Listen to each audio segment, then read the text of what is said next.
Good evening, everyone, and thank you for joining us again on another episode of Morons Reviewing Movies. Today we are one moron less. As you can see on the screen, we only have myself hidden away up in the top right hand corner.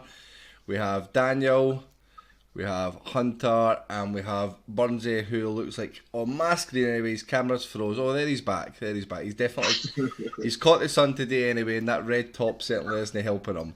But guys, today we are going to be discussing some movies from the archives. So ones that we have discussed before we started going live with this on Twitch. So these are ones that we did in a little text format that we will discuss with you very shortly.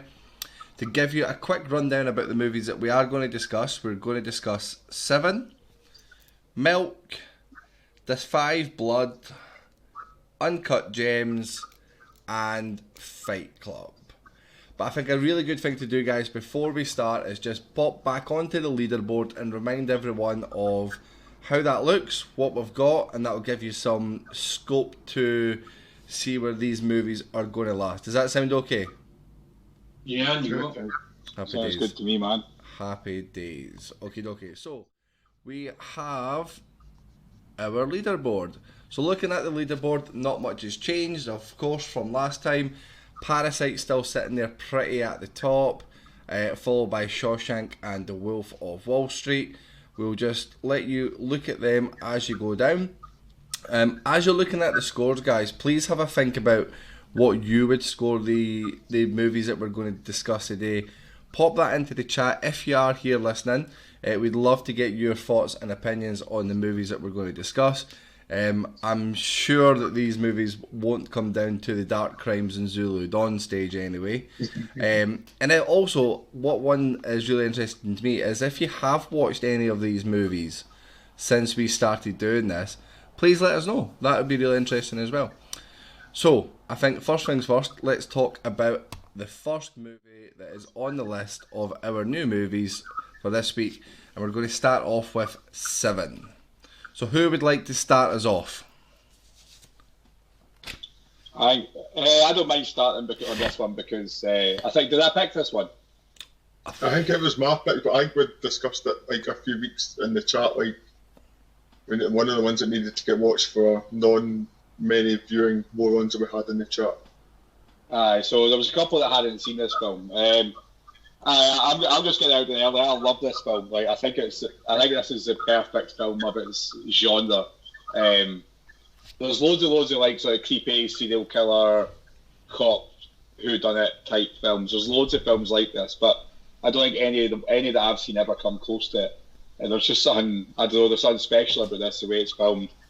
It's so noisy. It's like a film feels like it's in a busy city all the time. I was reading interesting things about John Cusack not being not John Cusack. That's because we were talking. Oh wow! About him last week. Yeah.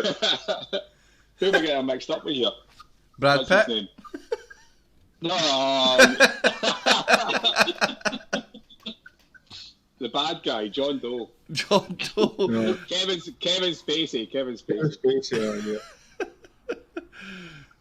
The reason I forgot him is because he's not on the poster. He was not on any of the advertising. He wasn't in the trailer or anything like that. So I think that what he does to when you saw the killer to be a brand new thing for us and no one knew about. But yeah, no, I absolutely love it. I think it's almost perfect for what it is. I don't want to say too much about it. Go on, Craig. I've not really seen any kind of film like that based on how there was the Seven Deadly Sins. It's like I thought that was really interesting. How like usually just have a sort of murder. It's usually just like, oh, there's like somebody that's going to committed a crime. Then there's like maybe the investigation that's ongoing, and the outcome of that, or like a trial or whatever. Whereas it was I really thought that Brad Pitt and Freeman were really good together in it as well. And I think how Brad Pitt's wife in the film, I can't remember what her actress's name is. Gwyneth Paltrow. Sorry? Gwyneth Paltrow. That's who you're looking for. Right. Is that I thought the interaction between her and Freeman was good as well in terms of like how she obviously trusted him quite early on, and then how Brad Pitt and Freeman's characters you could tell they were kind of grating on each other, but then they built a rapport as the film progressed. I thought that added to it as well. And the ending as well sort of lent itself to the storyline that was mentioned earlier on in the film. So I thought it was really good from start to finish, and every sort of storyline, it was made sense, which we sometimes struggle with movies in terms of saying like that. Why did that happen? Because there was always something that lent itself to the next part of the film. So yeah, I really enjoyed it. Listen, guys, stop dancing around what happens in the film. The film came out in 1995. If people haven't watched it by now, they're not going to watch it. Yeah. It's assuming that everybody's like me though and has to watch these films. Listen, you need to tell me what ones I can talk about, what ones I should keep it. Listen, if the movie's been out for a couple of days, I'd say spoiler alerts on there. But when it's been out since 1995, I think we're more than happy to jump in and spoil it there. But to read a little bit of synopsis from it, so it's two detectives, a rookie and a veteran. They hunt a serial killer who uses his seven deadly sins as his motives. So yeah, there is a really good storyline behind the 7 deadly sins and what they are, and I think you learn a lot about them throughout this film as well. But what I really liked was that interaction between Morgan Freeman and Brad Pitt, because there's such contrasting characters at two different points of their lives with two different agendas and thoughts and feelings, but then working together, and like Burnsy said there, about grating each other to start with, but then slowly growing as it went on, which is interesting because the chaos and the mayhem that happens in the film develops quite quickly as they're having to develop their relationship as well. But Kevin Spacey's fantastic in it, man. He's like proper frightening for a guy that you would just not put in that scenario as being scary. He is your average person on the street that's creating this mass murder scheme that he's running on this 7 deadly sins process. And each one for me gets scarier and scarier as they go on, because when they go into the room and he's just force fed that big fat guy for how long? Must be months maybe? Amazing, eh? Like months in the process, but at the same time he's also got somebody that he's letting die in their bed for over a year. He's spent a whole year developing the picture of this person slowly deteriorating as well. There's a lot of mind fucking going in it as well, like of what's going on, why is he doing it. For me, it's absolutely genius though, because that part when he walks into the cop station and he's got his fingerprints all cut off and he's standing there saying, "It's me you're looking for." He's happy to get caught because that works to his plan, and that is already sorted and planned. He knows what's going to happen. He knows that he's going to get that reaction from them and get locked up in the way that he does. I don't know. It is near flawless. Like, it is honestly near flawless. Hunter, what's your thoughts? Well, again, just to give everyone a bit of context into the week, and I didn't know this at the time, but this was the same week that we watched Dark Crimes that we watched this. So it was. As well. And you look at the contrast of how a murder mystery should be done and how it wasn't done, and it's like completely night and day. If only we planned it that well. I know, exactly. Again, if that was actual plan, it would be genius, but sadly not. Honestly, it is probably one of my favourite films. I mean, I just wish that when you see that twist and build up, and as you said, the bit where he goes in and he gets caught because he's getting caught because he wants to get caught because it adds into his plan, and in the twist, what happens with Palto at the end, Ted, that's like the final act and it's all part of his plan. And you consider the fact that he has timed this, so like the criminal genius, the fact that you said he's had a guy getting force fed for months, a guy that's been dying on a mattress for a year, and everything has all been timed so that it all happens with the space of this, what, maybe 2 or 3 weeks possibly? Like in such a short space of time that this big crescendo, and even then it's probably been planned so long in advance, it's genius. So looking at some, obviously this film is well regarded as being an incredible movie. looking over the Oscars for that year, what categories do you think this movie was nominated for? If you were to put a spin on it. Screenplay, supporting actor. So, interestingly enough, Kevin Spacey did win Best Actor in a supporting role, but for The Usual Suspects. Oh, was that the same year? Yeah, same year for The Usual Suspects. It was only nominated for Best Film Editing. Wow. Which is crazy, because then you look at like best actor in a leading role for that year was Nicolas Cage in Leaving Las Vegas. Good movie. But none of them were even nominated for it as well. Just looking, best cinematography was Braveheart. Best director. There's a white van in the background of that film. I know. Best director, Mel Gibson for Braveheart. I'll say it again, there's a white van in the background of that fucking film. Yeah, so it was nominated in the best film editing category alongside Braveheart, Crimson Tide, Babe, and the eventual winner, Apollo 13. Which kind of Apollo 13 will do. There was one thing you 13's mentioned. alright, but the fact that it's even mentioned in the same sentence as Babe Pig in the City is just a crime. Well, I'm looking here, the one I was looking for was Best Picture. Again, because of how well regarded this movie is here in hindsight, and it's one that's like talked about as up there as being most people's best film. So the Best Picture nominees were Apollo 13, Sense and Sensibility, The Postman, Babe, and the eventual winner of Braveheart. This is better than all of them. Right, easily. Easily.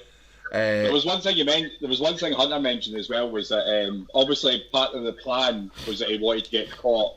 Do you know what I mean? And that's been done, like that's been copied so many times now. It's almost like every single like heist film or like elaborately planned thing with an evil bad guy, they always get caught. And it's like, I was supposed to get caught. You've actually fallen into my plan. And it's, but that's done it perfectly. I wish they contrived anything like that. Whereas now that's a bit cheesy, I would say.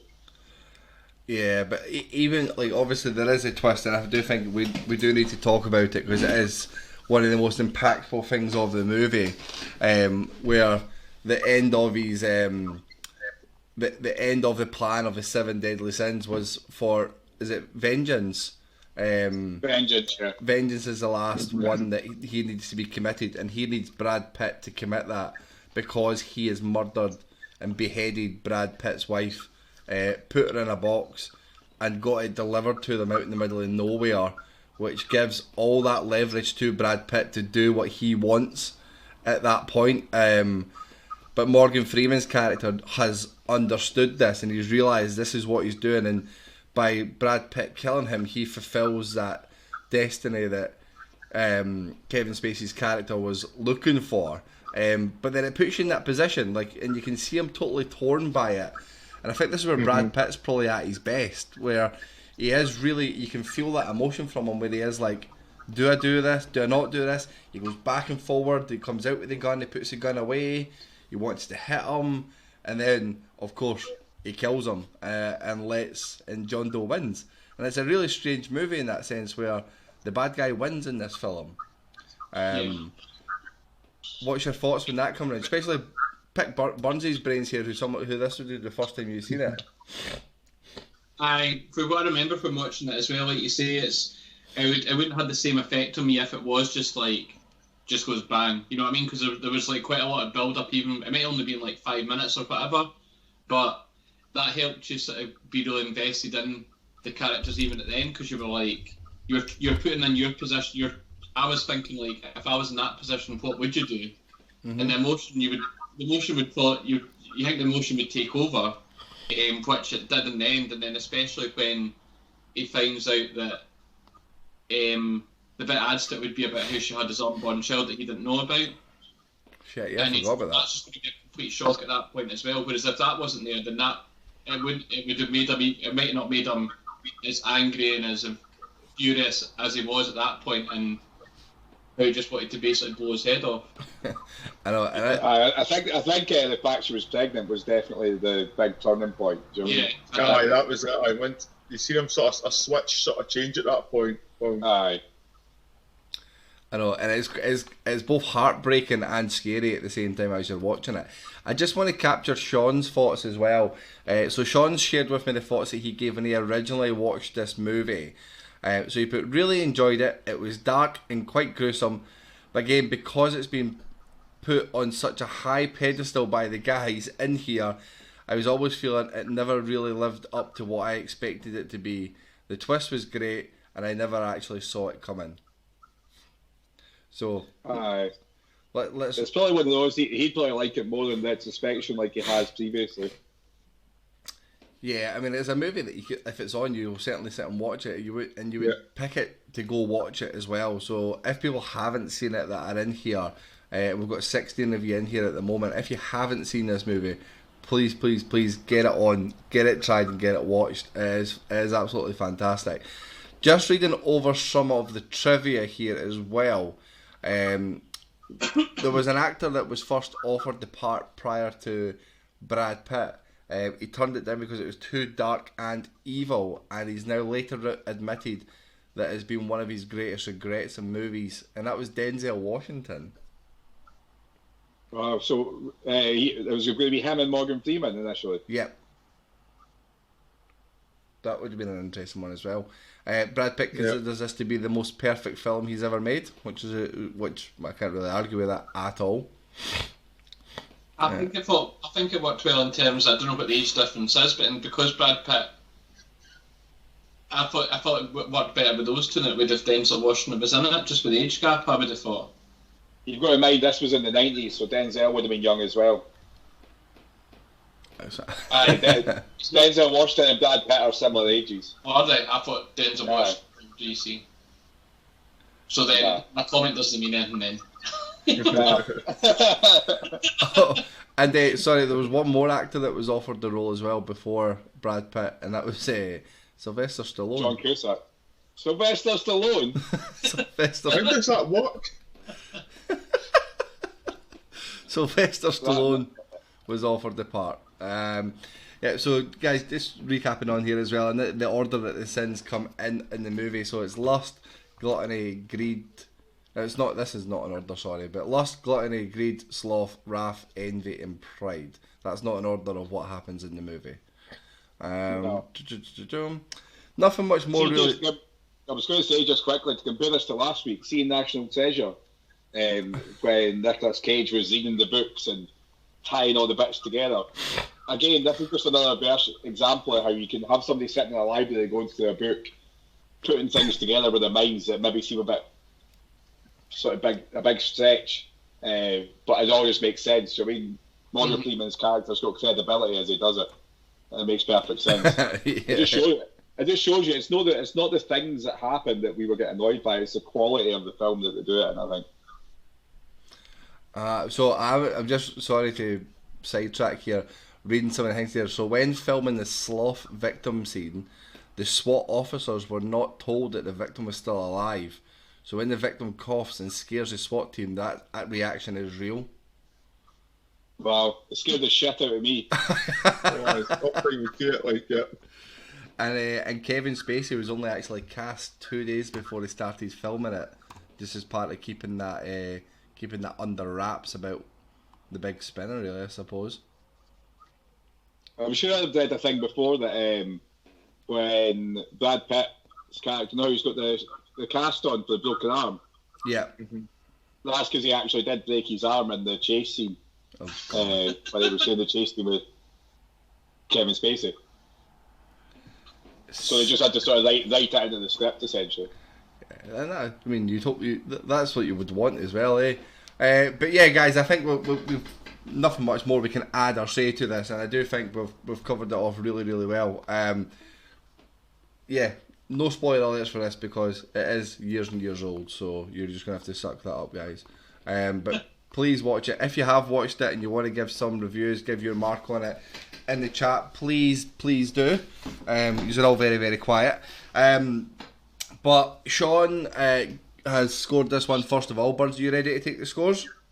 Yeah. Yep. Sure am. So we'll start first of all with IMDb. IMDb give this what would be a 4.3 out of 5 mark when we come to comparing it to the Moron marks itself.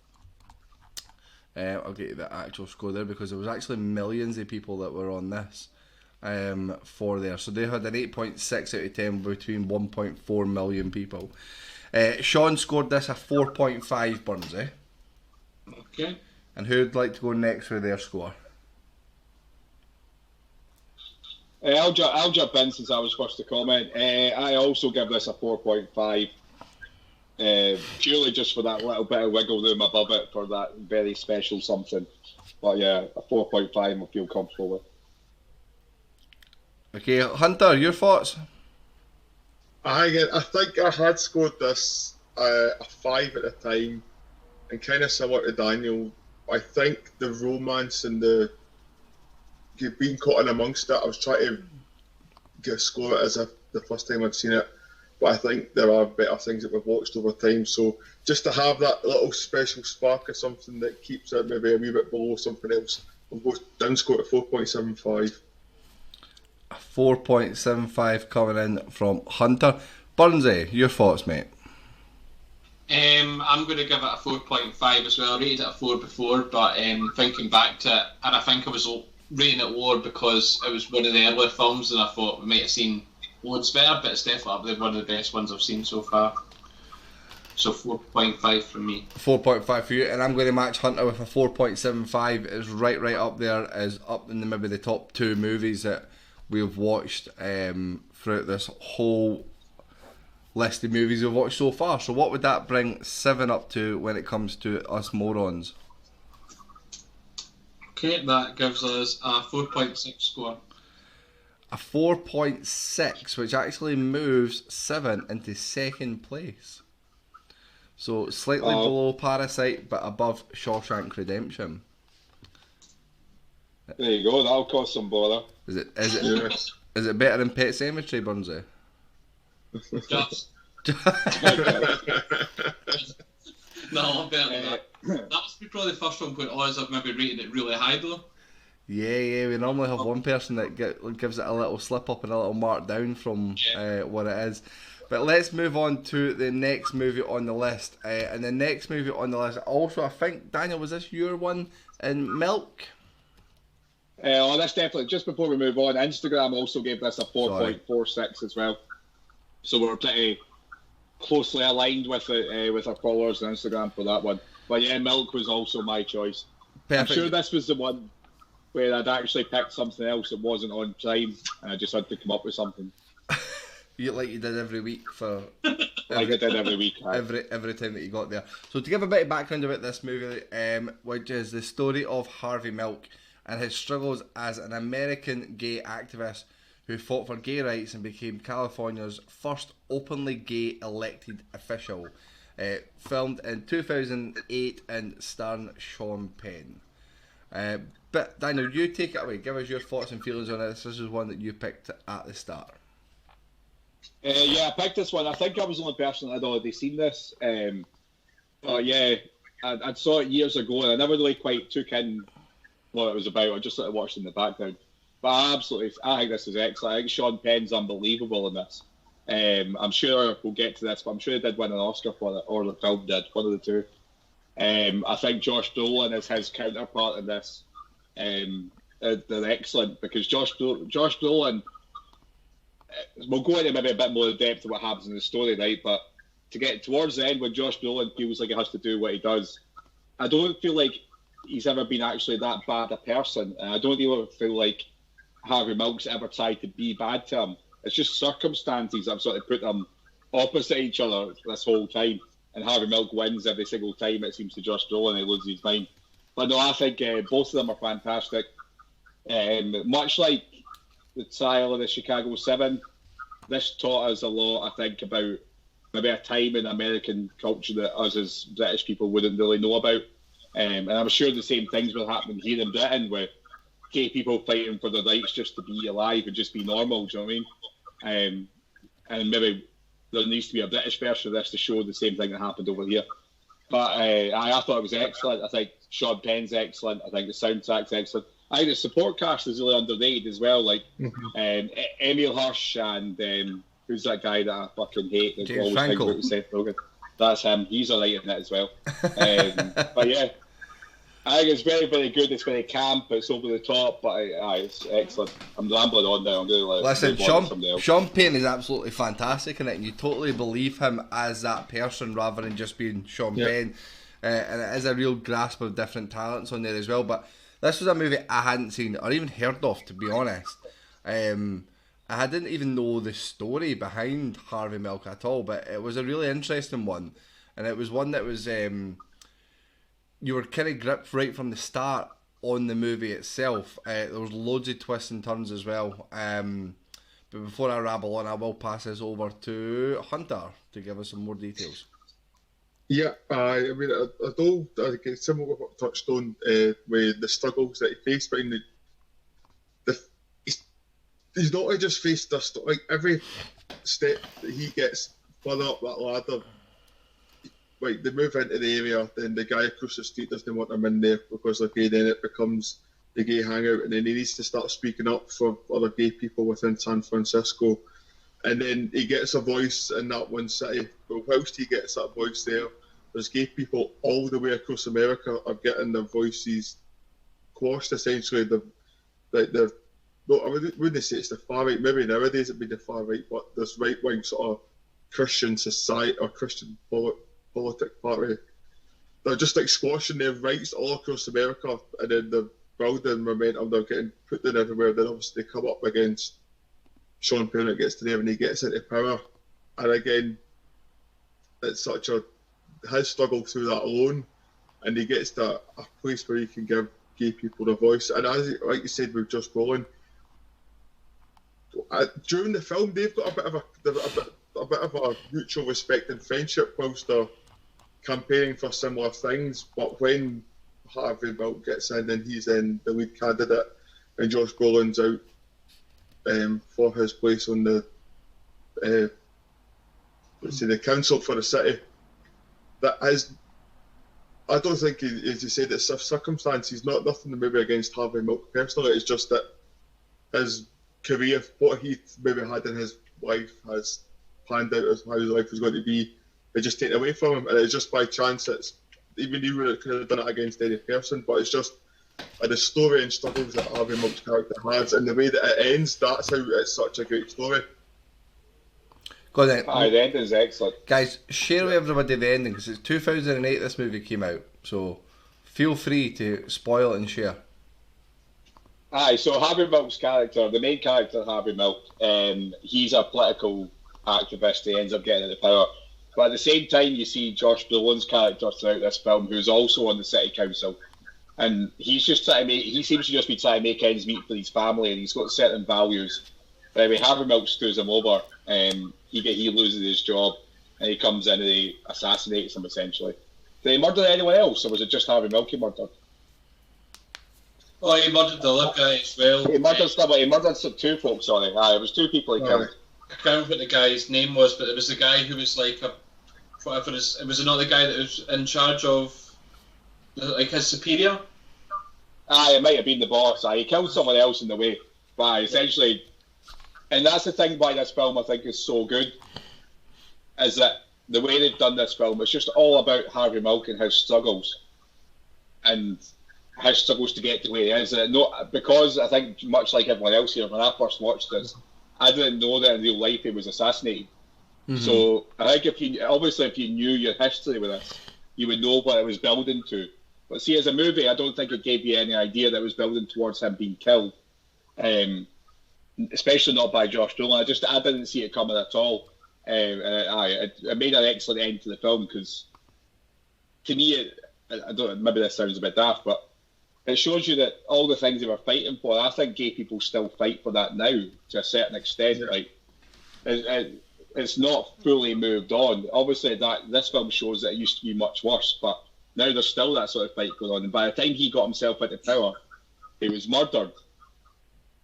When was the next time after him that you think there was another openly gay politician? Probably years and years and years later. Like, I don't know if it was actually the big change that he wanted it to be. So that's what happened. And the movie itself is also furthered on from an Oscar-winning documentary called The Times of Harvey Milk that was out in 1984. So that was nominated itself for an Oscar, alongside the movie being nominated for Best Motion Picture of the Year. It was nominated for a lot of things. So it was nominated for Best Motion Picture, Best Performance by an Actor in a Supporting Role, Best Achievement in Directing, Best Achievement in Film Editing, Best Achievement in Costume, and Best Achievement in Music written for motion pictures and original score. It did, however, win Best Writing for an Original Screenplay and Best Performance by an Actor in a Leading Role. So, yeah, there's loads of things over this. Some of the people that Sean Penn beat for Best Actor was Brad Pitt in The Curious Case of Benjamin Button, Mickey Rourke in The Wrestler, Frank Langella in Frost Nixon, and Richard Jenkins in The Visitor. So yeah, some quite good cast for that year. And Josh Brolin was beat by Heath Ledger for The Dark Knight for Best Supporting Role. That's fair. Fair. Some year as well for movies. Yeah. But you also had Slumdog Millionaire out this year as well. Which won Best Picture of the Year, but pish according to Daniel. So just to jump on some other trivia that I was looking at here from the movie, Josh Brolin himself doesn't actually turn up in the film at all until he is 45 minutes into the movie. So yeah, I actually forgot that. It takes quite a while before he gets introduced to it, because you're getting much more of a backstory about Harvey Milk. After his first kissing scene, James Franco then texts his wife to say that he's just broke his cherry for kissing a guy. That sounds exactly like something that wanker would do. Yeah, there's something about him, I just really hate him. He's a creepy weirdo, man, James Franco. He's in one of the worst films ever, The Ballad of Buster Scruggs.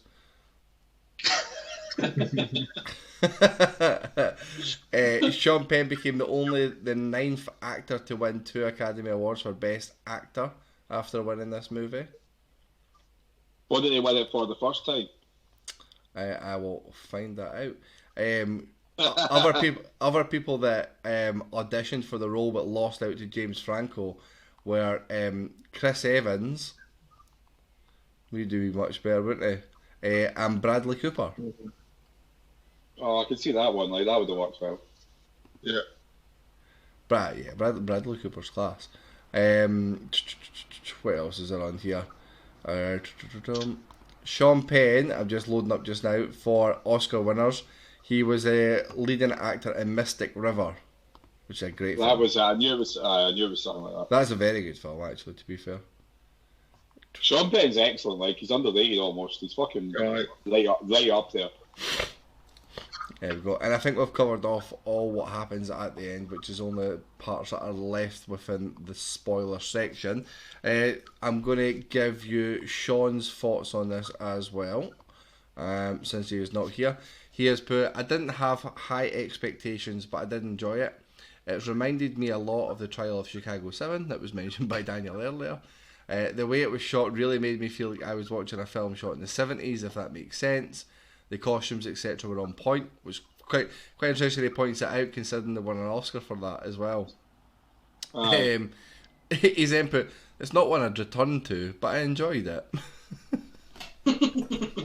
Typical.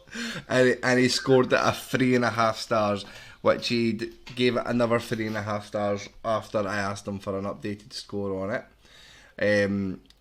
IMDb scored this movie. If it was going to be on the Moron scale, it would be a 3.75 out of 5, so a 7.5 out of 10 on IMDb. But only 160,000 people. Not how many people. So it does seem like it's a movie that not a lot of people have watched, but if you haven't watched it, please give it a bash and let us know your thoughts on it. But let's just stick with the same list that we have before, and Daniel, you kick us off with your thoughts on a score for this movie. Yeah, definitely recommend it to people. See if you've not watched it, you should definitely watch it. I think it's going to suffer because of the quality around about it, so I need to give it a representative score. So I'm going to give it a 3.25. A 3.25 from Daniel. Then Hunter, you are up next. I'd scored at this at the time, and I'm going to stick with it. It's a 3.5 for me. I thoroughly enjoyed it. Definitely worth watching for those who haven't watched it. And again, the subject matter might not be for some people, but it's not. That's not even the main subject of the film. It's the struggle that someone is going to face through, and it's a great film. So 3.5 for me. 3.5 for Hunter. Burnsy? You missed me when you were asking for people's opinions, so I'll give you a quick one. Oh, sorry, Burnsy. Jump in! Jump in and talk! I will, after Sean. But you pretty much covered it all anyway, so I'm not going to keep up too much of your time. But I felt as if I felt more educated after watching it in terms of like what was happening in the 15s and 60s, like you did say. Thought Brolin and Penn were really good, and also when, I don't know if we mentioned this, how it was Proposition 6, which was banning the gay and lesbians for working in schools. That was what he was trying to overturn. And it just goes back and goes into like what it made me forget that would have been what life was like back then. And you think it now, and if that was still going on, you'd just be like, what on earth is it? What is this world we're living in? If that was still going on at this point. But you covered everything else that I had, so I'm going to give it I'm going to upgrade it from the last time, so I'm going to give it a 3.5 for me. A 3.5, so Burnsy, our apologies, but please just jump. Your apologies, me, not now. Just jump in and shout at us and say, shut up, let me fucking talk. A 3.5 is an absolutely fair mark, and it's one that I'm going to throw in there myself. Obviously, I've got the ability to see the other movies and what their scores are, and I think this fits in lovely in at that area. But yeah, Burnsy spoke far too much through that one, so let's not let him talk in here. Daniel, before Burnsy gives us the overall mark from us, how did Instagram get on with this one? Instagram overall gave this a 3.37. So obviously quite relatively well thought of, but nowhere near 7. Nowhere near that. No worries. Burnsy, what would be our overall score? 3.45 for that one. A 3.45. Yeah, that sounds a bit fair. What that then does to the leaderboard is it puts it above Spirited Away, which is scandalous. It puts it bang on line with Birdman and below The Hunt. I think that's fair. I think that shows that Spirited Away should be higher rather than anything else. I mean, oh well, the moron that is no longer that is not here at the moment, destroying Spirited Away, being up there a lot higher. Might have to make him watch that one again. But then, yeah, guys, that sums up Milk for us. And just before we move on to the next movie, just want to remind you that we do put all these posts up on our Instagram. The information for our Instagram is just below, as you can see at the moment on the screen. If you don't follow us already, please jump on there and follow. Daniel does a great job at updating Instagram almost daily when the football's not on. But it'll get put up there. You can get involved as part of selecting the movies. You can get involved as part of giving your thoughts and opinions on them as well. And we do share them whilst we are streaming. So we've got 22 of you on here. And we typically have about 50 odd people that do interact with our streams at most, with our Instagram posts at most times. So yeah, please keep that going. We are going to jump on to the next movie, however, and the next movie was The Five Bloods. Do we remember who picked this? Sorry. I think it was Daniel. Yeah, you get your sorry out there now, but just to read the synopsis over the Five Bloods, is 4 African American vets battle the forces of man and nature when they return to Vietnam seeking the remains of their fallen squad leader and the gold fortune he helped them hide. Directed by Spike Lee in 2020. It is 2 hours and 34 minutes long, and you feel every one of them. Go on, Daniel, explain yourself. To explain, this was very highly rated when it came out. It's obviously Spike Lee, so I had high expectations. It was one of the late Chadwick Boseman's last movies, so again, that sort of had me in it. See when you read the synopsis out there, right? It sounds amazing up until you get to the word gold. And I think that's kind of where the film suffers. There's just too much going on with the plot. Like, going back to Vietnam to get their fallen comrade's dead body to bring home to repatriate, that's quite a cool thing. Yeah, but just then leave the it fact at that. it's actually like a gold heist in the jungle in Vietnam is where it kind of loses it a wee bit, I think. So there's a lot of good things about this. I think a lot of the actors are great. See the old guy that's got the PTSD in particular, I think he's excellent in this. And for anyone that's not seen this, they do a lot of flashbacks to Vietnam during the war, and then they are in Vietnam now in like modern times. So it flashes back between then and now. But normally in a flashback, it shows you younger versions of the characters, so it's like younger actors playing them. Whereas in this, they all stay old, which I know everyone else found it quite difficult to figure out what was going on, but like, I think it was probably a very cool idea on paper when Spike Lee's like, oh yeah, we'll have 4 old guys, and when we do the flashbacks, they'll still be old, so you'll know that like it is. But I don't know, for me it caused a lot of confusion rather than anything. Maybe I'm just too thick for this film, I don't know. Don't think you're the only one. No, I mean it was because I think I actually texted at the time when we were watching this that I actually don't know what is going on in terms of where they are, what's the time frame, who's alive, who's not alive, who are they chasing after. It was very, very muddled as well, but the gold, searching for the gold just didn't seem like it should be a part of the movie whatsoever. Like, they would have gotten much better if they just left it with the getting the remains and saving the, I don't know what I'm looking for there, but like doing that in honour of their fallen compadre would have been a great ending to that movie. But no, I think you're right with the Spike Lee and Chadwick Boseman thing. Like, being Chadwick Boseman's final film, really, it was held up as like a really well promoted, really well thought of movie before it got released, but it's just so confused on what it is. Like, take 45 minutes to an hour out of this movie and make that all the gold stuff. Just get rid of it all.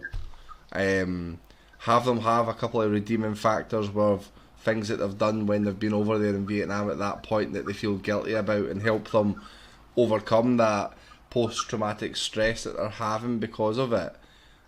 Help them put a lot of that to bed. Would have been a much more heartfelt, enjoyable movie than what we did get for this. It was a long-winded movie with a letdown ending, I really thought. Yeah, in the end, I would agree with that. Bonzi, have I missed you out? No, yeah. Let Bunty go first this time. I just think it was just, I was similar to you, think, Hill, in terms like I struggled really to understand what was going on. I didn't really feel interest in the storyline. The actors didn't really make me feel interest. I wasn't really interested in how they were going to get on. It was kind of one of those films where like they could have, whatever happened with the ending, I wouldn't have really cared. It was just one of the ones that I wanted to just finish, really.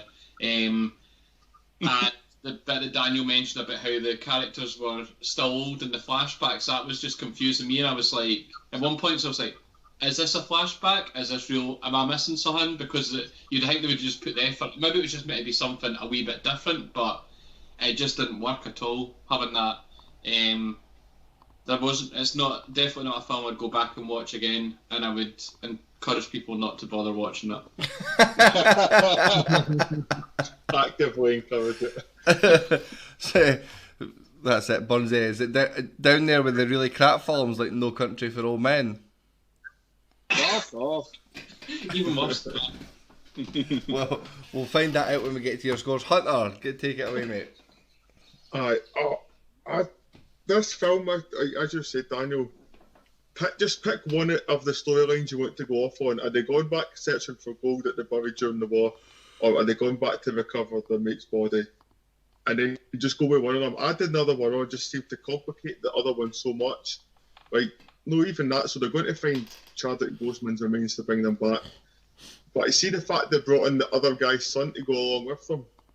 What that never added anything to the storyline at all. There was no heartfelt meaning behind his character being added. It just seemed to be someone that was just complicating the storyline even more. And even then they've got, he develops a love interest during the film, which ends up being these mine hunters, and then they get that just overcomplicates it again when they end up in a war with not only these, but these, then also these militias within the jungle as well. It just seemed to be, there was so much.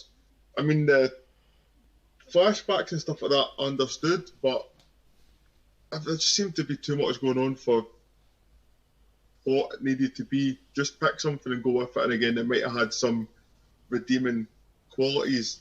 I mean, the fact that, as we've touched on, it being one of Chadwick Boseman's, if not maybe the last film, maybe generates some hype for it. But apart from that, you take that away from it, there's nothing going for it at all, really. Yeah, and that's it. In terms of the flashbacks itself here, so reading the things on IMDb at the moment, it says, another reason for the men to be the same old age in Vietnam flashbacks is to put the primary focus on Chadwick Boseman's character, who dies young in the war, being the only young man of the group. So they were trying to highlight that, but I think that's quite, like, they're probably expecting us to be quite stupid if we wouldn't be able to differentiate that at that point.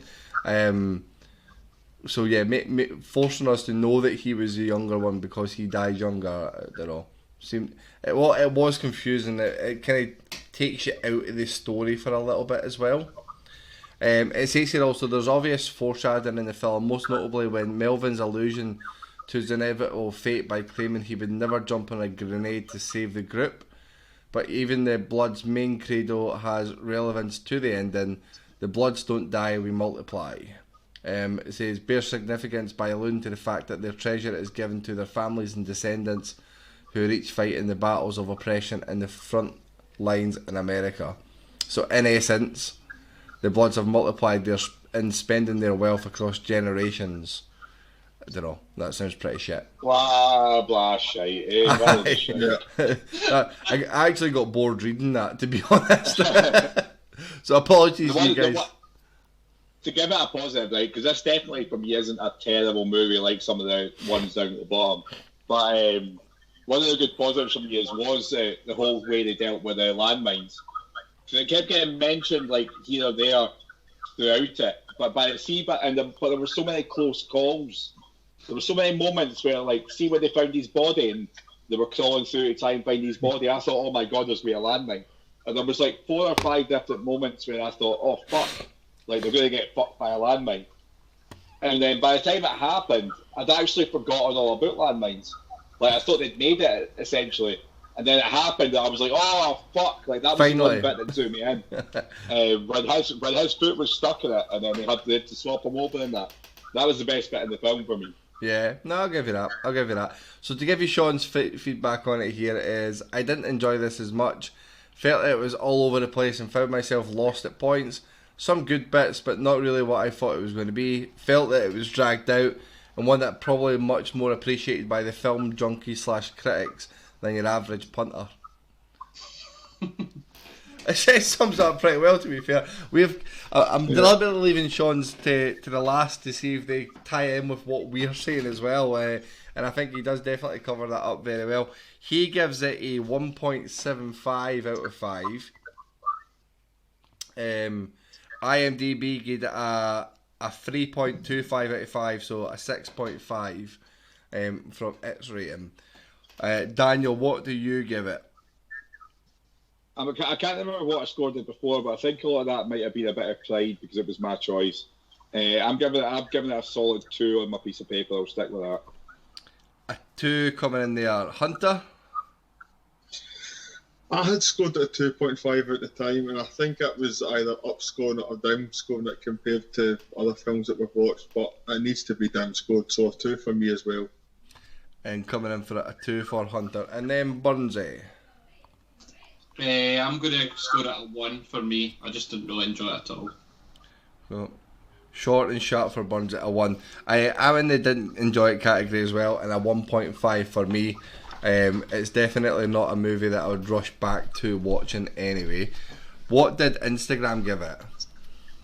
Instagram gave this, so this one got the lowest amount of interactions. I think out of all the films that we put up, this had been seen by the least amount of people. But it got very similar to IMDb with a 3.25. A 3.25 there. And what does that give us overall, Burnsy? 2 seconds. Could you just go to it again, Kev? Sorry, I'll try it there. I give it a 1.5. Cheers.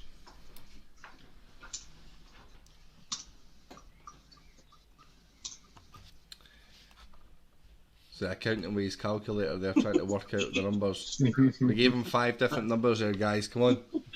1.65. 1.65. Just that little bit of silence there where you hear Bunsey tap my way. He's calculator trying to work out what's going on. I imagine like Joe the Bugs Bunny cartoons where he's got the big thing and the fucking all the papers come out. A 1.65 there, coming in line with some masterpieces on our list like Pet Sematary, that also got a 1.65. It is above Ballad of Buster Scruggs, but below Bridge of Spies, and I would definitely watch this before watching Bridge of Spies. I think the one thing we've learned since doing this is that Bridge of Spies needs to be lowered again.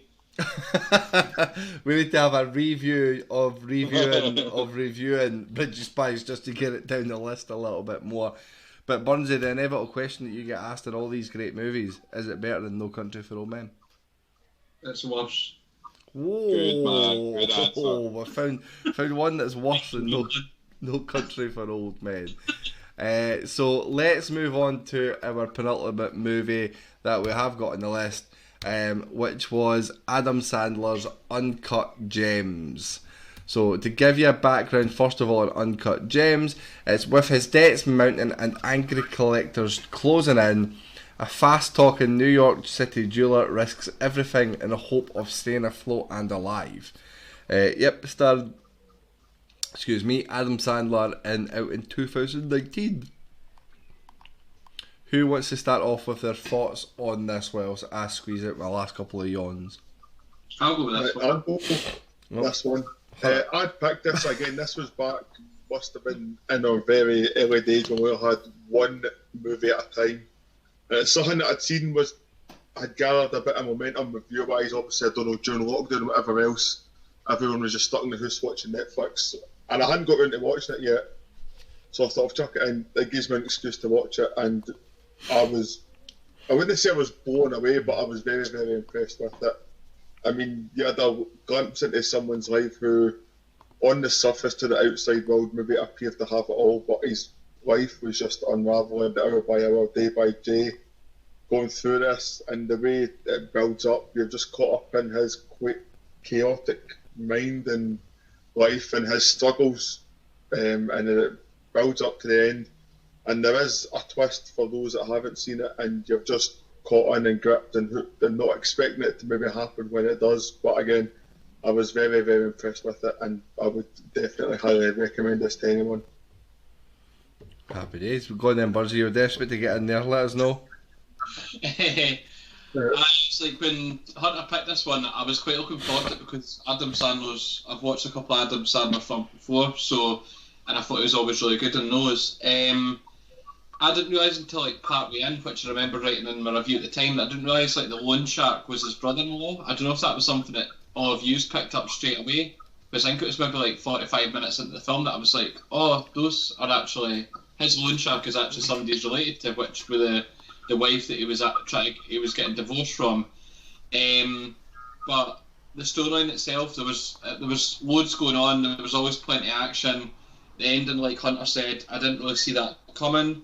And like when I saw the Black Opal, I was kind of like, I wasn't really sure if that was going to ruin my enjoyment of the film, but that was actually something that I really did enjoy in terms of how that was this thing this basketball player wanted, and obviously with him being a compulsive gambler, everyone worked really well with the film, and it's definitely something that I would go and watch again. For me, I feel like it is one that I need to watch again, because I can only remember this film giving me some extreme anxiety. When you're watching this film, there's like drums getting played in the background, and there's loads of sped up music, and it's really fast and intense, and you feel like you're on the edge of your seat watching it, but it's not an action movie. He talks 100 miles an hour, he's moving, he's non-stop, he's got so many plates he's spinning as well, so it does take you a minute to like digest what's all going on in it. And for me at the time when we watched that, I didn't like it because I couldn't follow the story properly. He's really difficult to understand as well, but it is, in reflection, an enjoyable movie. There is lots of really good redeeming factors in it. I think he is fantastic. Adam Sandler's brilliant in it, especially when you associate him with shit comedy, especially in later years. Like, this is out in what, 2019, and you just expect Adam Sandler to be in another shit comedy with what's his name, Chris Rock and stuff in it, and David Spade. That's your expectation, Adam Sandler. But this is a completely different movie, and the gambling as well. Like you actually. There's parts of you where you're really feeling sorry for him, and then other parts you're like, you're a knob, man. Like, you actually deserve all that's coming to you because you're such a selfish individual who couldn't give a fuck what anybody else thinks. I mean, that's quite good though, Kyle, sort of, but in terms of like, that's how far you would because I think if you just actually felt sympathy for him the full way through, it would be just a film that's like, obviously it's an illness with. If you have a gambling problem, but at the same time, if it's just like everyone feels sorry for him, there is going to be a line that maybe people aren't going to feel sorry for him. So if it was just portrayed in terms of just sympathy all the time, yeah, no, definitely. I'm with you on that because you don't want to like that type of person, and it does make him unlikable. But there is obviously parts where you think like, or you hope he gets that break, and you hope that he can move on, and you hope that he can get better from all this stuff when. He actually doesn't hope that he's going to get better from any of that. He's probably wonder where his next bet's going to come from. Well, that's it. Like, that's it. It's just gambles at all. And he's never going to win. Nah, and that's it. And it's one of the things, he knows it. And it's not actually about what he wins. It's the old gambling cliche. It's about the buzz that he gets from doing the gambling, isn't it? Mm-hmm. Daniel, what's your thoughts? Well, you mentioned something that's very similar to something I wrote down. Like you mentioned, like it's like he's spinning plates. I wrote down that it's kind of like watching someone juggling with like fire and razor blades. Because people get entertained by that sort of shit, but you're entertained because you're kind of waiting for it to all fall apart. And that never happens. Whereas in this movie, you get to see that happen. It's like seeing a guy like. Who's just so close, he's on the verge all the time, but he just manages to keep things going. And then you get to just see it finally get to the point where they can't spin all the plates anymore and everything just fucks. Because for anyone who's not watched it, I mean, it's been out for a couple of years, you should watch it, but it ends with him essentially trying his very best to chase his tail and get away from everything. Everything's so close all the time, and then he just loses and gets caught and dies, essentially. And that's kind of what happens. If you're watching someone juggling fire, you kind of want to see them end up on fire. Mm-hmm. And this movie gives you that. And I don't think there's many other things like that. And not like you mentioned, it's very, very frantic, Kyle. And I think it does that on purpose. Like, again, I don't know why I keep thinking of juggling fire, but like, if you were to go and see Cirque du Soleil or that, and someone's doing like a really dramatic, dangerous thing, it's got that drumming, like beat in the background, or like the really intense music and everything else going on, and this does that, and it's like watching a car crash almost. Is another good example. But that's it. You've got to remember that it's by design though. Like that took me not until after I'd finished watching it, and this is where I think I might have to go back and watch it again because it, by design is designed to get you feeling the way that he's probably feeling, and it's not often a movie. Can do that to you because. You're watching him run from shop to pawn and thing back and forward, and he's stressed and he's panicking. But the way it's designed is you're stressed as well, and you're panicking, and you're like frustrated because you're feeling what he's feeling. And yeah, I mean, I want to give it a lot more props for that, because as much as, again, I didn't really enjoy it that much at the time, it's got me sucked into what the movie wants it to be. It is literally one big roller coaster that has a bad ending. It doesn't have the fairy tale ending. No. And it's the expected ending. It's exactly what should have happened, really. Like, the fact, see, and too many of these films, and I think Burnsy touched on this as well, is that you kind of expected that at the very end, that one last bet was going to come in, which it did, and everything would be fine, right? But really, that one bet coming in would just be the start of the next cycle of the same shite for them. So it's almost better that he gets put out of his misery at the time that he does. And actually, it's the fact at that point, he doesn't even get to see the bet come in at that point, because he's lying stone dead with his eyes glazed, just looking up at the telescreen as it comes in.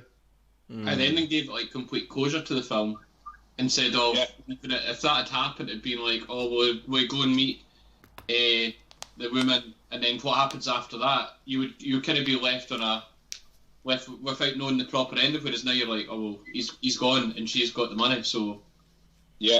I think a lot of films are scared to do that. Do you know what I mean? A lot of films shite the bed, and they're going to be like a safer ending, where this gave you exactly what should have been the ending in my mind, and it was the final part of the roller coaster. Do you know what I mean? Like, it went all the way up and built up and built up and built up, and then never disappointed, because you got to see the cunt on fire at the end, or whatever analogy you want to use, you know?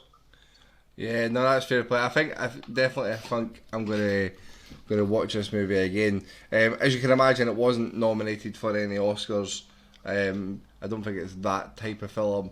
But there's some. No, there was a lot of talk that he was going to get nominated for an Oscar. Right, there was a bit of a social media campaign to give Sandler a nomination. Well, it would have been good if he did, because he was brilliant, and it does take a lot for him to be in that different type of role. His missus in it as well is an actress called Julia Fox. It was in her first film she had starred. The first movie she had done was this movie as well, which I thought was quite interesting. You got little cameos for people like The Weeknd in it as well, which I thought was quite cool. Yeah. He plays a total cunt. But he's just playing like a bad version of himself, you know. Basically, plays himself. Yeah, but I don't think there's too much more to add in this movie apart from some of Sean's thoughts.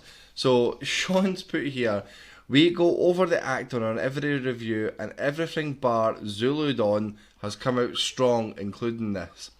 I didn't think I'd be able to take Adam Sandler seriously due to his previous films and characters, but he was brilliant. I actually felt stressed watching this as well.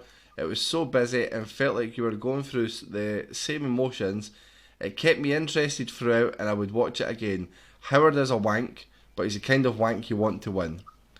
Now, with he's just saying what we're all feeling, essentially, that's it. That's it. Well, it's such a glowing review there from Sean. What has he scored it out of 5?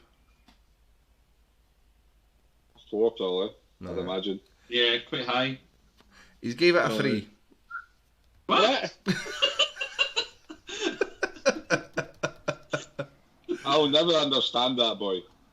But again, I think, you see, because that was see if we'd watched it 4 months in, he would have maybe gave it a higher score. That was, like I said, that was the early days, so a 3 back then up against Zulu Dawn is like a 5, essentially.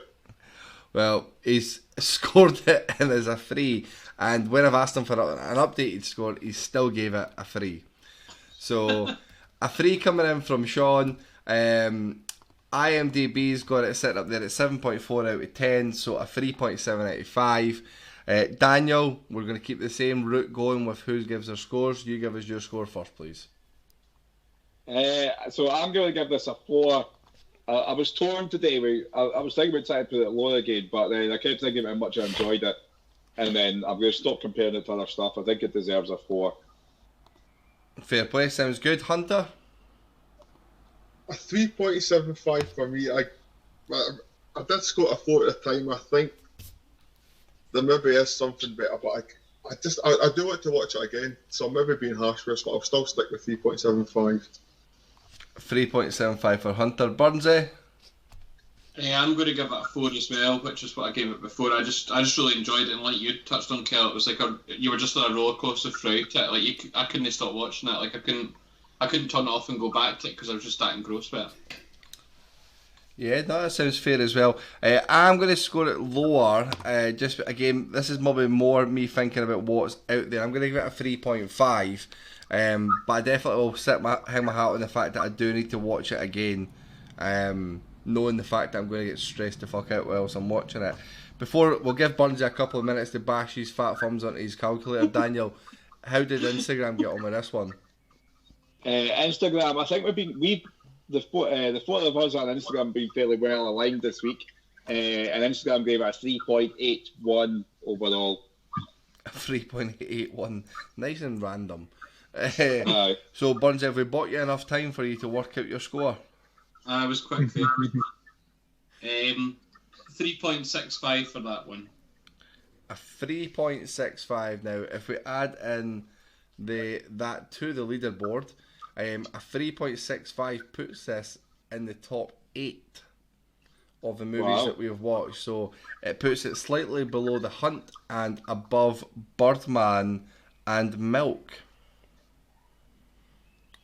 So interestingly, well, I wouldn't have thought it'd be that high up, to be fair, but it's the morons that are reviewing this, so what do we expect? We do have a final movie to come on to, and we have left a sensational movie to the very end. David Fincher's Fight Club. So before we go on, Fight Club is probably a movie that everyone here has seen in the chat, so I'm presuming that you have done. Fight Club came out in 1999. It's an insomniac office worker and a devil-may-care soap maker form an underground fight club that evolves into much more. 2 hours and 19 minutes of pure pleasure that you enjoy throughout. I'm going to come to Hunter first. First all about Fight Club.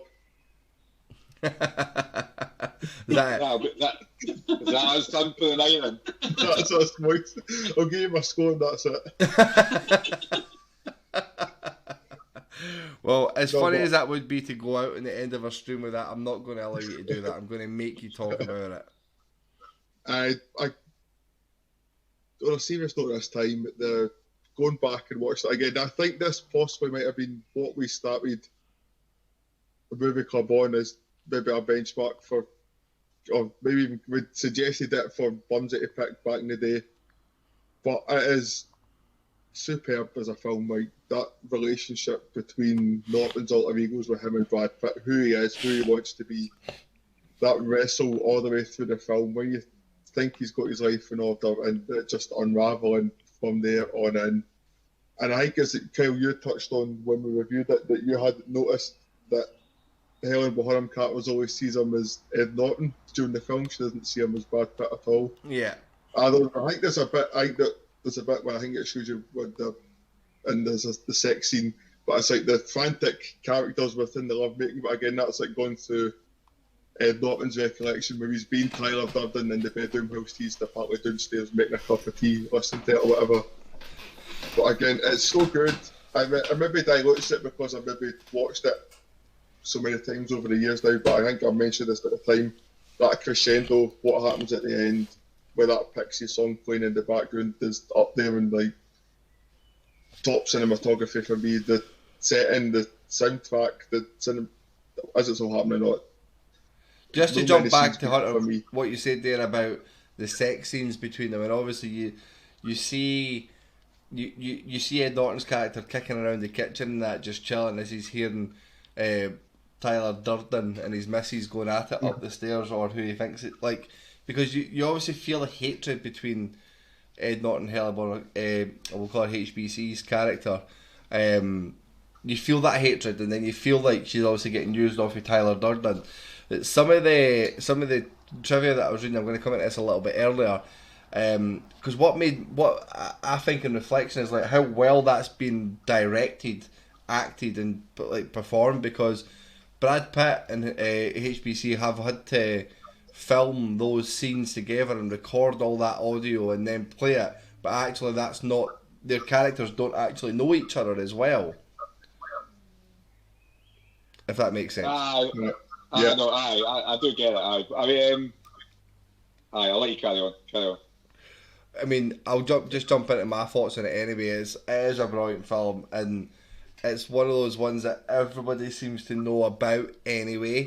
So they've got a thought and a feeling about it. There's lots of hints. The more that you watch this, there's also all those subtle hints to them being the one person that is revealed at one point that they are just the one person. Loads and loads of subtle hints as it goes through the whole film that you probably on first viewing for someone like Burnsy wouldn't have picked up on it. So this would have been a completely new experience.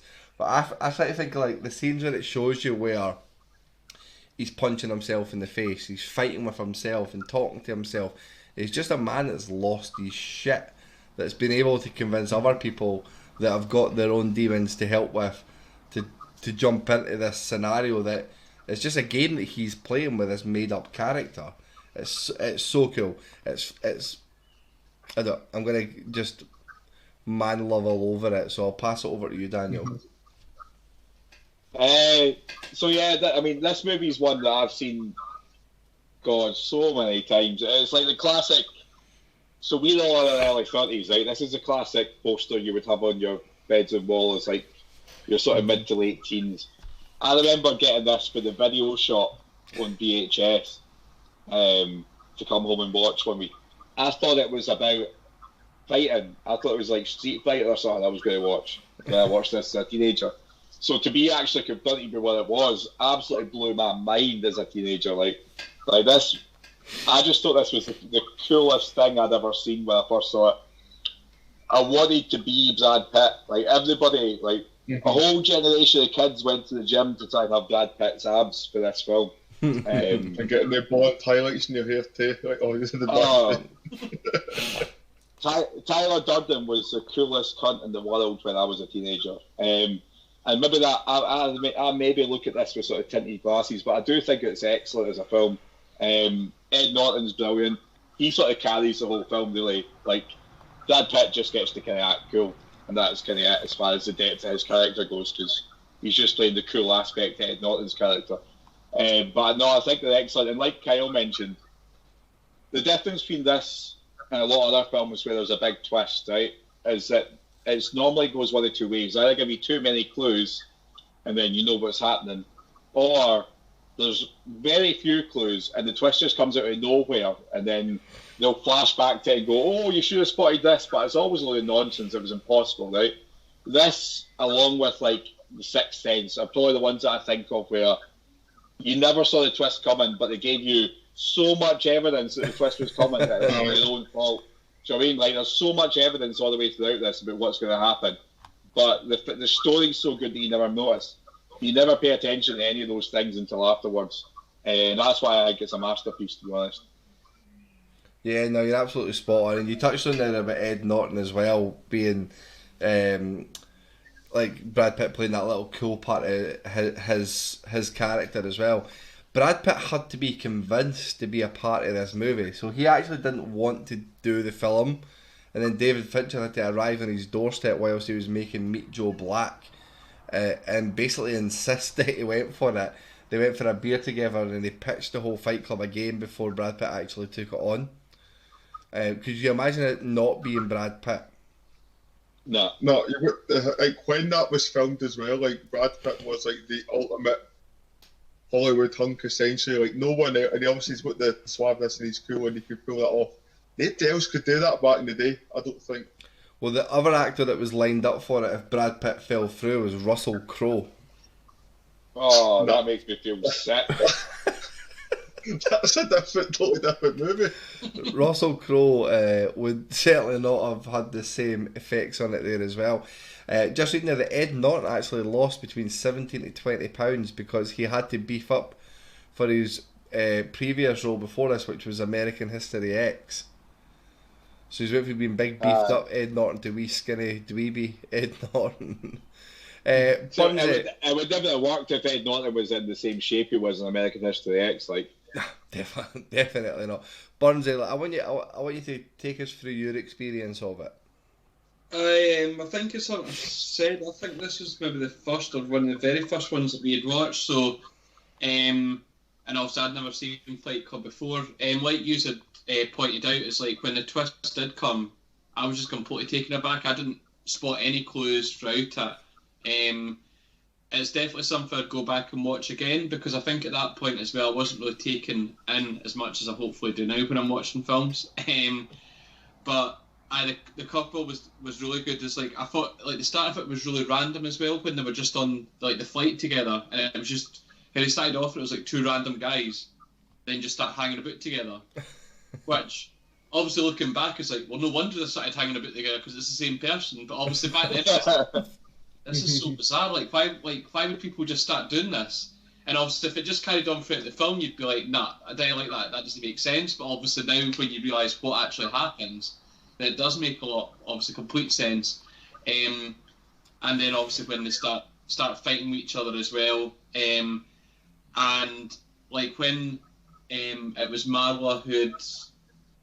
I think that's the woman's name, how she had obviously said, aye, like, you are that person. He's like, what? And then when it got to the ending as well, I thought the ending was superb as well, when it was like, well, if I'm the same person, I'm going to have to, like, I actually hold the gun, so I'm just going to have to shoot myself.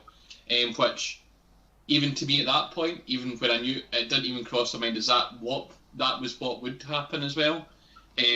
So it was really class, I really enjoyed it.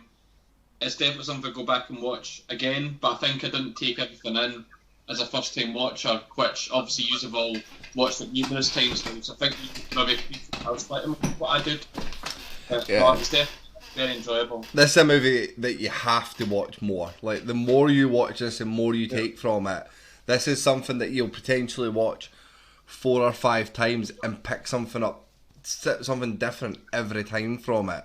Because even the little scenes where he goes to different cities and he's already been there, but he doesn't know he's already been there because in his mindset and the bipolar effect or whatever it is he has at that point, he doesn't know that. And then, but the reactions, when you watch the reactions of people say, but we've met before, or do you not remember?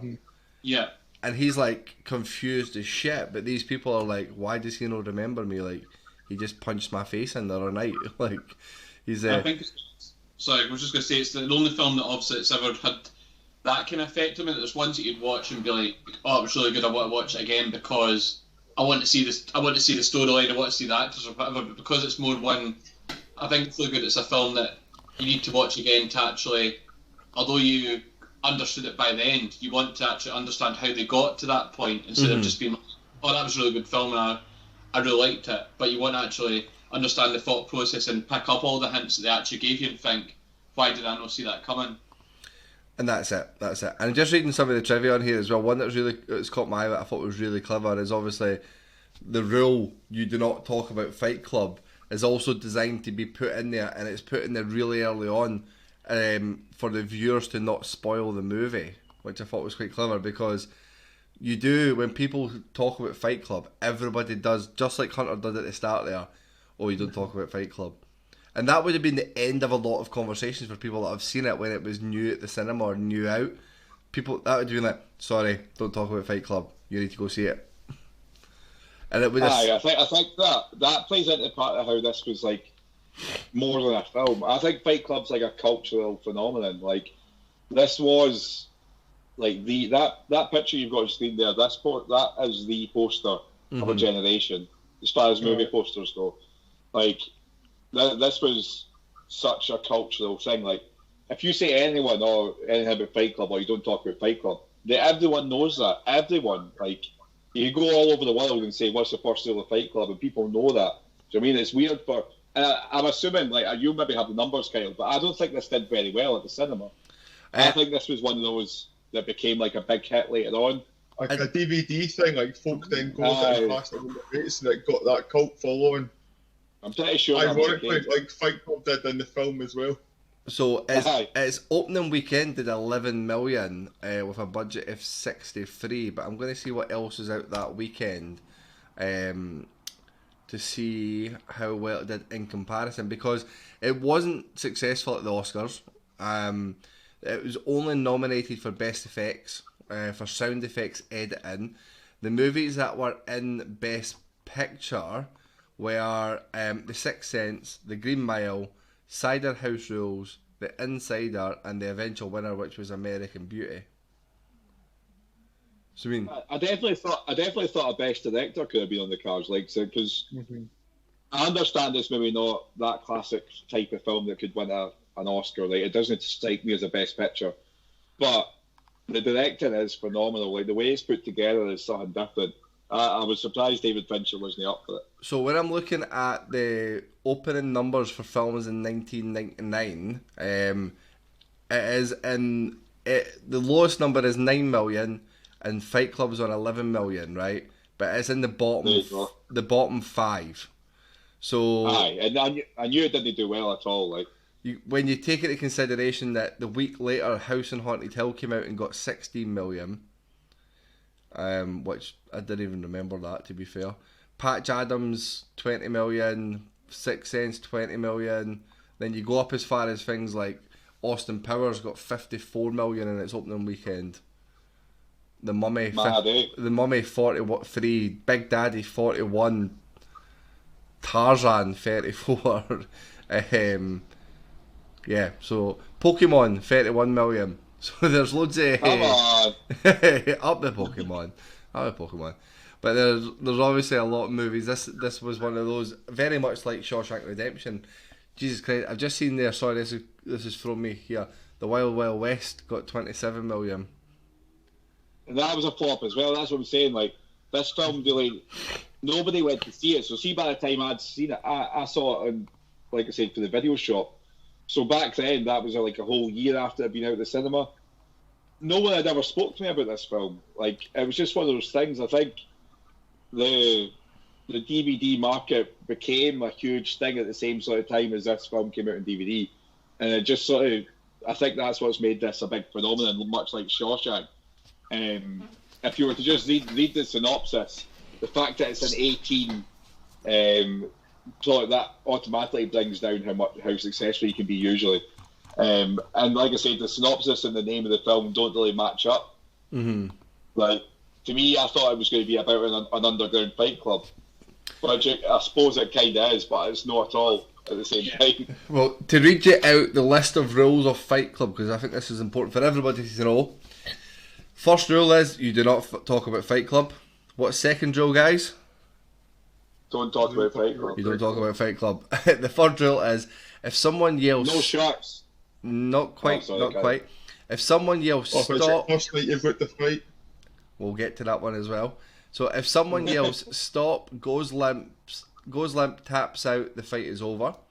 Number 4 is there's only 2 guys in a fight. Number 5 is one fight at a time, fellas. Number 6 is no shirts and no shoes. 7 is the fights will go on as long as they have to. And then 8, if it's your first night at Fight Club, you have to fight. There you go. So, and there's loads of different things about this being in the top 5 movies of all time, the top 10 movies of all time. There's so much more about this movie that we've not even touched on, like the way that they go down around the different support groups. I think that whole arc about that movie is so interesting about Marla and the narrator going between the different support groups. I mean, they go along to things like adult children of alcoholics, incest survivors group, positivity. There's just loads of random things, and that's got a big story arc in it as well about how actually fucked up these 2 people are. Yeah, so it's definitely up there as one of the best movies that we've seen, certainly in Movie Club. Best movies that of all time for me. I mean, it is absolutely fantastic. Just to have a look to see if there's any more trivia here, guys. So if you've got anything else you want to add to this, then please do. There's a load of little, because you mentioned the sport groups, there's loads of little things in this that like we've not even touched upon, like even just Project Mayhem becoming a thing, like the start of a terrorist organisation, like that's fucking mental. And like, see when I can't remember what support group it is, but there's a lady that's got cancer, and she goes up to speak, and she's just like, I just want to get fucked one more time. Like, I've got loads of different lubes and different toys coming. Like, please, like it's just so surreal and like out of nowhere. Like, there's so many cool things like that. Meatloaf for these big massive tits at the testicular cancer support group, and he's like nestled between these giant sweaty tits. Just loads of things like that. The movie's about anarchy and chaos and bringing down the world, and the fact that we shouldn't have debt and everyone should be free, but at the same time you've got Ed Norton crying at a guy with massive tits. You know, it's so good. There's one scene there. Sorry, Hunter. Sorry, go. No, you go, mate. I'm just going to have some trivia and you go. I've just got to add, and I don't know if you're maybe touching it with your trivia, but also like Jared Leto's like one of his first early roles as well, and obviously he's going to become a global superstar in music and film since then too. And you get to see space get smashed in, which is excellent. Yeah. I was just going to say, that's one of the most dark, gruesome fight things that I've ever seen, I think. Like, it's dead horrid. The bit that I was going to add in here, it says that during the car crash scene, it shows Brad Pitt driving the car. However, after the crash, Pitt gets out of the passenger seat and pulls Norton from the driver's seat, foreshadowing an eventual plot twist. So there's little bits that are designed in there for you to be like, maybe when you see it thinking, shit, what was that? I'm sure as well, because Brad Pitt they mention the bit where when you go to the cinema, there's a little thing that appears in the top right-hand corner every however many seconds when you change the reel. And they were obviously splicing bits of porn in. But I think when you're actually watching this film, that there is a little thing appears. There's a couple of times Brad Pitt appears. Yeah. So Tyler Durden appears in situations where he shouldn't be there, but it's just like a split second. Mm-hmm. Yeah, right. Fair play. One of the buildings that was destroyed in Project Mayhem's finale is Fox Plaza, which was used as Nakatomi Tower for Die Hard. Yeah. Nice. So they blow up Nakatomi Tower. There's endless amounts of stuff that we could talk about in this. There's so much things in there as well. Says 3 years earlier as well, in Best Supporting Actor nominated film performance for Primal Fear, Ed Norton portrays another diabolical character who, unlike Jack/Tyler Durden, fakes multiple personality disorders to escape murder charges. I've never seen Primal Fear. Well, we can't even watch it now. I was going to suggest that for one of our films, but that's just destroyed it. It's brilliant. So do you know how you always see parodies of films where someone's the witness and someone goes, "Show your true self," and it turns out they're schizophrenic. That's what that's for. I mean, I'll still watch it, like, because it doesn't. Definitely watch it. Also, it's got during the flashbacks of how Tyler and Marlon met. Brad Pitt has no lines of dialogue. So yeah, lots of foreshadowing for the movie, lots of information that can be given to it. Let's give you Sean's thoughts before we give our final scores of our stream tonight for the all 6 movies. So Sean's got here Fight Club, late. So is this back at the time when Daniel was being all Kim Jong-un and kicking people out jets and stuff? So I to it as well. Movie Club is we started reviewing Julia Dawn when Sean dropped in his Fight Club review too. Movie Club was taken super seriously right at the very start, guys. So it says, I always find it hard when people big up films. Very rarely lives up to the hype and felt the same here. Enjoyed it all the same. Knew what was coming pretty early on, but probably because I've heard about it previously, but it didn't take anything away from it. The acting was good and humorous at times, and it's something that I'd probably watch again. Now, how did Sean score this one, guys? Is he going to fuck it up for everyone again? It's if he's going to the same as I'm going to say like a 3 because that's what he gave Uncut Gems. But it sounds like someone just bigged it up. He said something was. So at the time, he gave it a 3, and he's updated that score and he's gave it a 3.75. That's fair enough. A 3.75, which compared to not Instagram, sorry, we'll come to that shortly. IMDb had it in at 8.8 out of 10, so a 4.4. Daniel, where do you sit Fight Club? I'm going to give this the same as I gave Se7en because I love them both. I don't think I could separate me liking one more than the other, so they both get a 4.5. A 4.5. Hunter? It's a 4 for me. Again, similar to Se7en, it's maybe slightly diluted because I've seen it so many times over the years, but anything that's a 4 plus for me, I'd gladly watch it again, so 4 for me. And a 4 for Hunter. And Burnsy? I'm going to give it a 4 as well. I think I would maybe rate it higher if I'd watched it back in, actually understand it fully. But yeah, it was good. Well, guys, I'm going to boost it right up. I'm going to give it a 4.75. It's not quite a 5 for me, but it's incredible. And I reckon this is the type of film that I could watch 3 days in a row and still enjoy it. I think there's enough content in there for you to enjoy, even if you know what happens. So, whilst Burnsy does his maths and gets his socks back off to count his toes, Daniel, how did Instagram get on with this one? I've got a feeling we're going to be pretty close to Instagram again. They gave it a 4.25 overall. A lot of 5s in there, but a couple of low ones. I think a bit of feedback I got on it on Instagram was that people are kind of sickened of it because they've watched it. They've sickened themselves by it, been watching it 20 times and they're used to it. You know what I mean? Yeah, that you can get why people would mark it down though if they have watched it to death. But again, like if you went a year or 2 years and then rewatch this film again, you'd still get that same buzz for watching it than now. Aye, I think so. So I hope Burnsy goes back and watches this one off his own back very soon. Burnsy, what were we scoring this one? 4.2 for that one. A 4.2 overall for this one. So I'm just going to pop the leaderboard back up on the screen so everyone can see what that looks like. We will add this in for next week. 4.2 then moves this movie above No Country for Old Men. Only slightly. Burnsy, what's your thoughts on that? Should be far ahead of it. But it does put the movie below Wolf of Wall Street. So it's below, which for me, I'm like, it should be higher than Wolf of Wall Street. Like, I'd say so. I agree. But yeah, so that ends up leaving us with I scored it lower. That's my fault.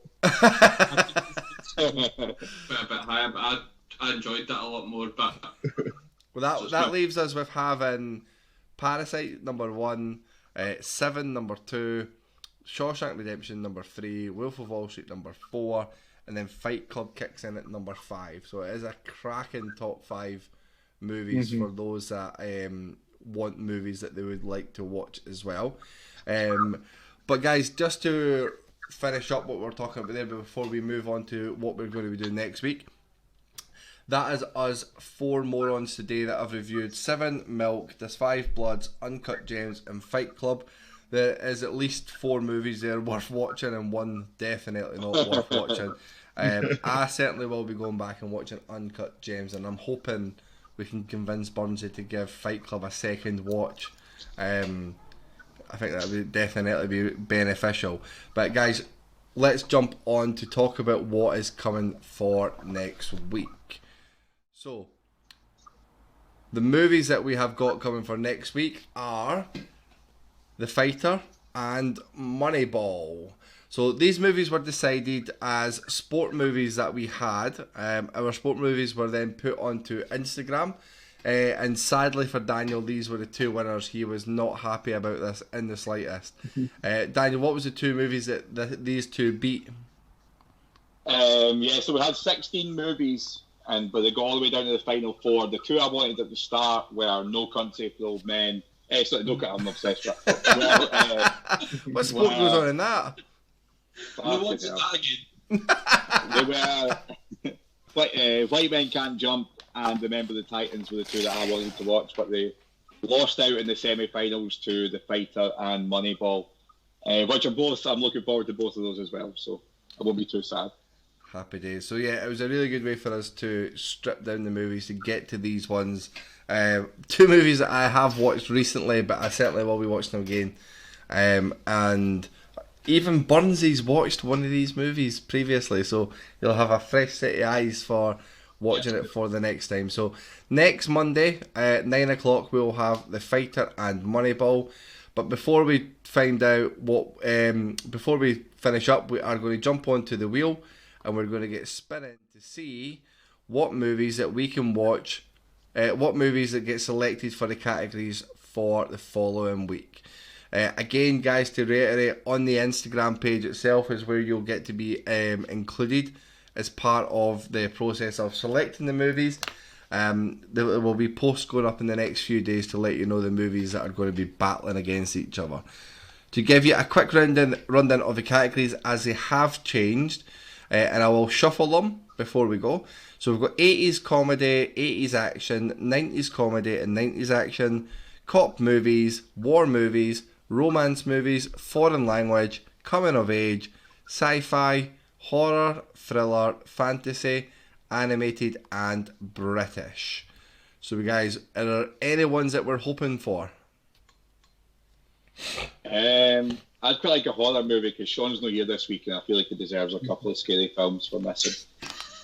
Burnsy, you hoping for anything particular? Well, I asked for romance last time, you didn't give me it, so I'll stick with that. Stick for a bit romance for the Bengal TT. Hunter? I'm just wanting coming of age because that way I can sit and watch Almost Famous and have an excuse to do it without being judged. So. Oh, I don't know. Give me a foreign movie. I'm all over the foreign movies.